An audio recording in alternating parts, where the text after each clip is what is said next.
Mr. President. The senator from Massachusetts. Mr. President, I am speaking today because proponents of Trumpcare have their heads stuck in the sand.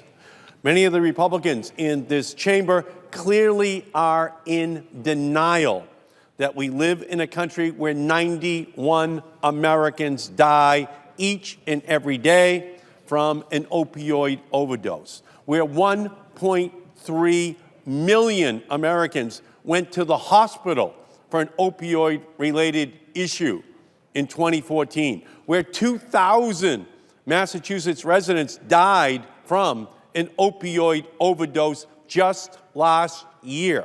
69% of those cases had the illicit opioid fentanyl in their bodies. 69% of those who died had fentanyl in their systems. If people across the country were dying from overdoses at the same rate as in Massachusetts, that would be 100,000 people per year. 2 Vietnam Wars worth of deaths every single year.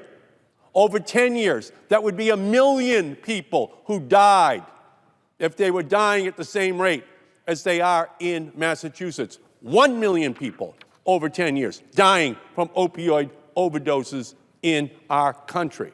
If these Republicans took their heads out of the sand, they would hear the near unanimous calls from the experts and the pleas of mothers and fathers to stop this machete to Medicaid, which they have brought with their new health care reform bill.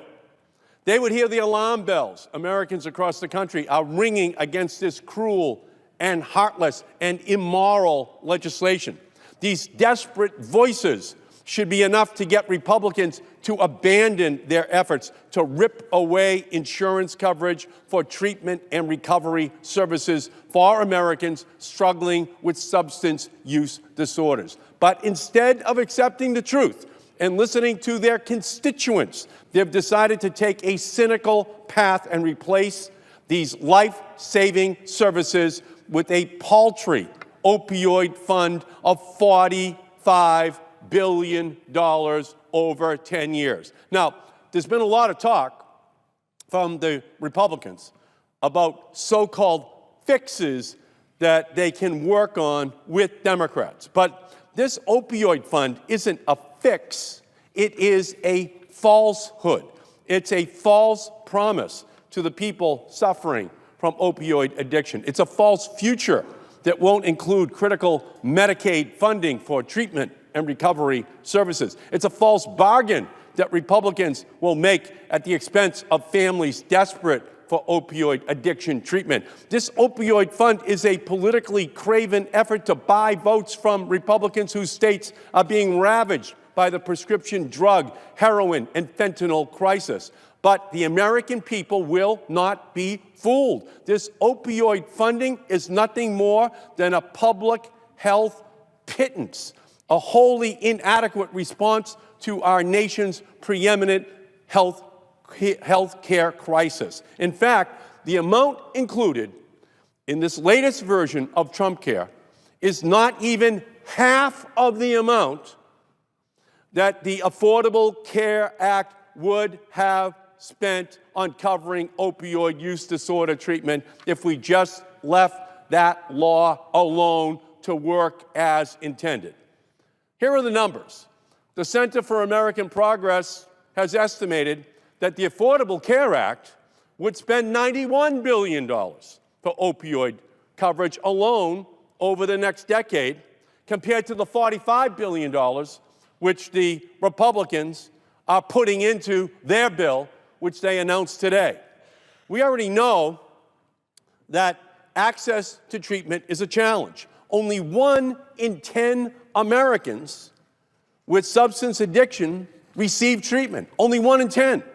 There are estimated to be 2 million people with an opioid use disorder who are not receiving any treatment for this disorder. It should not be a surprise to anyone that the epidemic of opioid abuse will only get worse as long as we have a system that makes it easier to abuse drugs than to get help for addiction disorders. And the paltry GOP fund that provides less than half of the funding of the Affordable Care Act is only going to accelerate the death sentence for the millions of people with substance use disorders.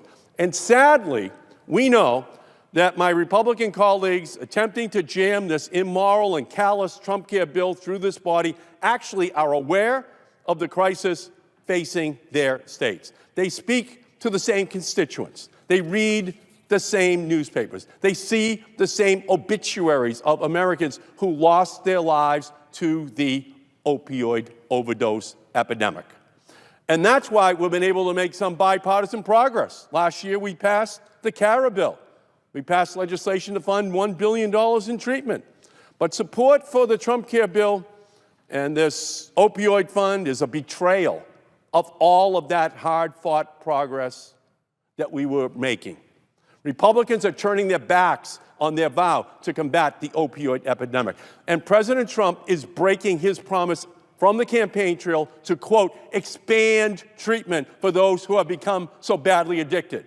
Instead, they are moving forward with a proposal that would rip insurance away from 22 million people and threaten insurance coverage for 2.8 million Americans with a substance use disorder. This bill would eviscerate Medicaid, the leading payer of behavioral health services, including substance use treatment, by nearly $800 billion. And all of this to give billions in tax breaks to billionaires and big corporations. One analysis has found that under the Senate's previous version of Trumpcare, Republicans provided a nearly $33 billion tax break to the top 400 earners, the top 400 billionaires in America, which is the equivalent of ending Medicaid expansion for too many people in our country. Let's just look at what they're planning. They're planning to cut from $91 billion down to $45 billion, the amount of money we spent on opioid treatment in the United States. Now, at the same time, they've got $33 billion that they're going to give in a tax break to the wealthiest 400 billionaires in America. Where is that money going to be better spent in our country over the next 10 years? $33 billion for the 400 wealthiest people, or adding that money back in so that we can have the treatment for people who have opioid addiction problems in their families? What's going to be better for America? Well, the Republicans say we need all that money that would go for treatment to give it to the wealthiest people in our country. They can afford for their treatment. Their family will have all the health care coverage that they need if they have problems in their family. But the Republicans don't care.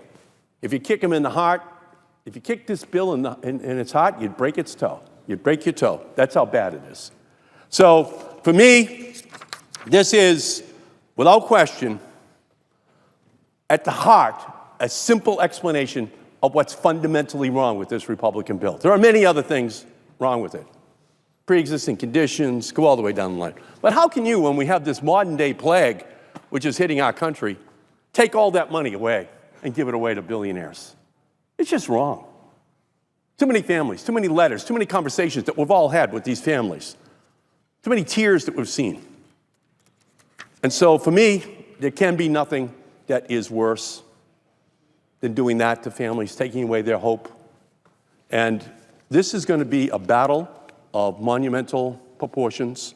And all I can tell you is, for the 2,000 families that died, that had someone who died in Massachusetts last year,